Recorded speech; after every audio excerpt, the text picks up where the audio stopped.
It began with a scream that echoed through the trees of Parque do Estado in São Paulo, Brazil, a scream no one heard. The sun had long dipped below the skyline, and the city buzzed in the distance, oblivious to the horrors unfolding within the park's dark corners. By the time authorities discovered the mutilated bodies hidden beneath layers of leaves and dirt, fear had already seeped into the public consciousness.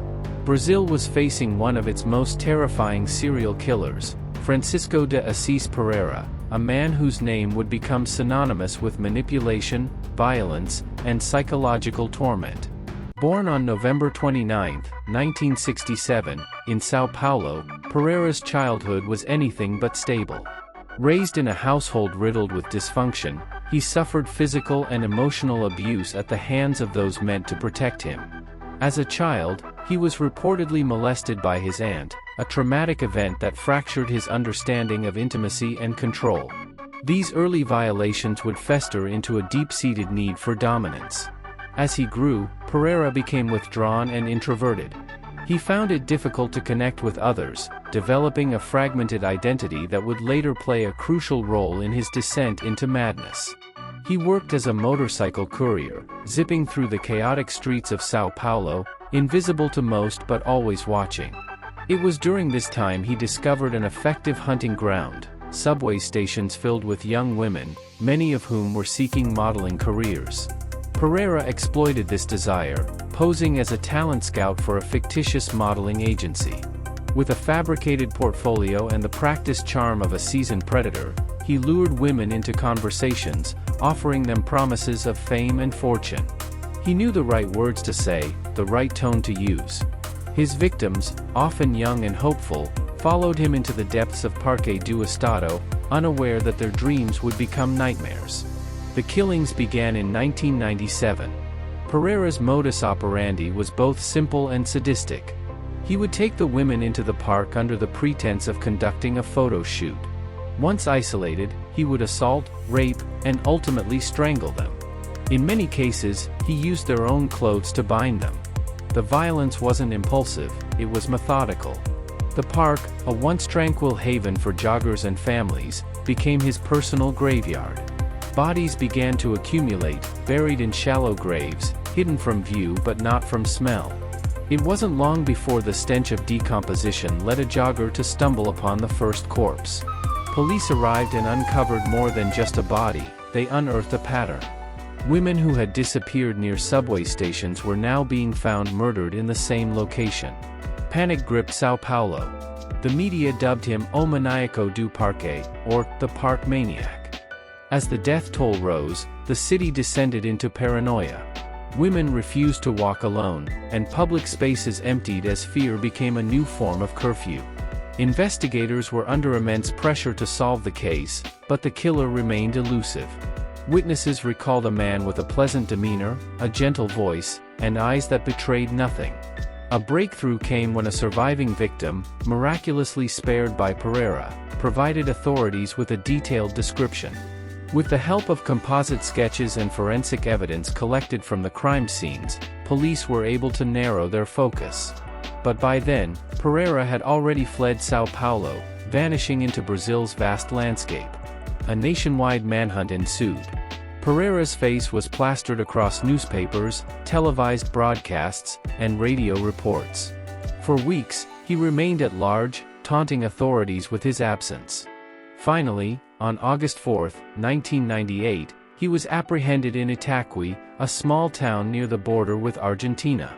His capture was anticlimactic. There was no struggle, no resistance, just a quiet surrender from a man who knew his time had run out. During interrogations, Pereira confessed to the murders with chilling calmness. He spoke of an internal battle, a duality that consumed him. He described being possessed by a dark force, an alter ego that pushed him toward violence. Some psychologists speculated that Pereira suffered from dissociative identity disorder, though others believed he was simply a manipulative psychopath.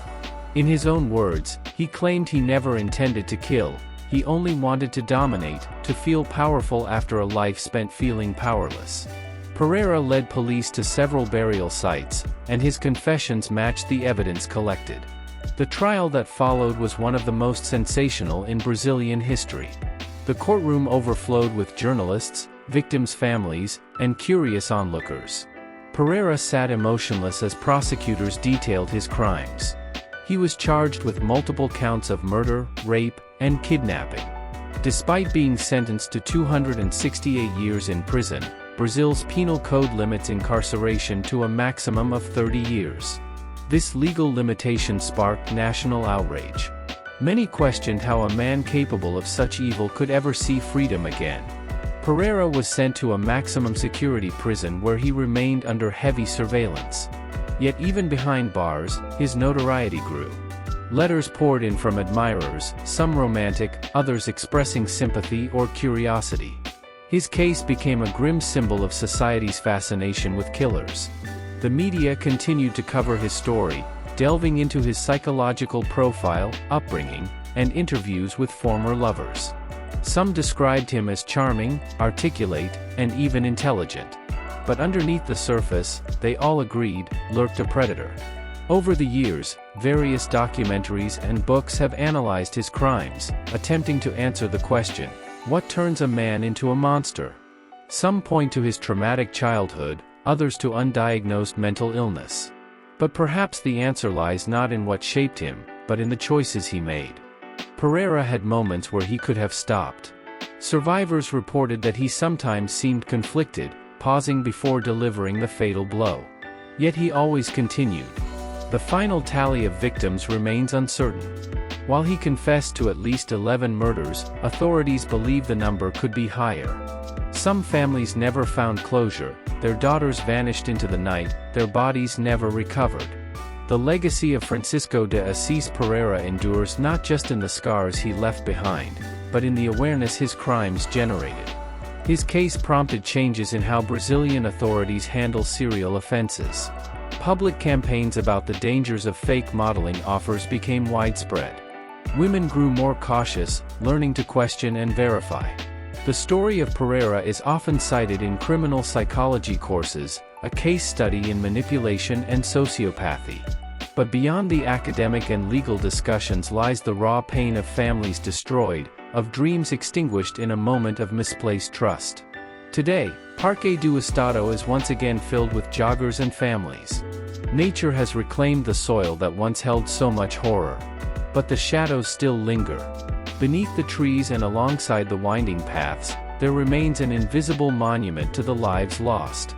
Pereira remains incarcerated, his release unlikely but not impossible under Brazil's current legal framework. For now, he waits, a man stripped of his freedom, but not his infamy.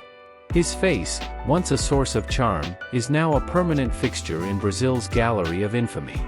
As we close the chapter on this case, we are reminded that evil does not always wear a grotesque mask. Sometimes, it wears a smile. Sometimes, it offers you a modeling contract and leads you into a park. And sometimes, it walks right past you in broad daylight, invisible and unassuming. The story of Francisco de Assis Pereira is not just a cautionary tale.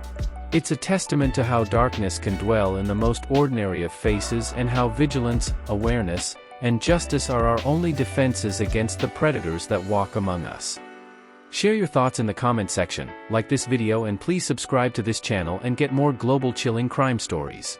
Stay safe.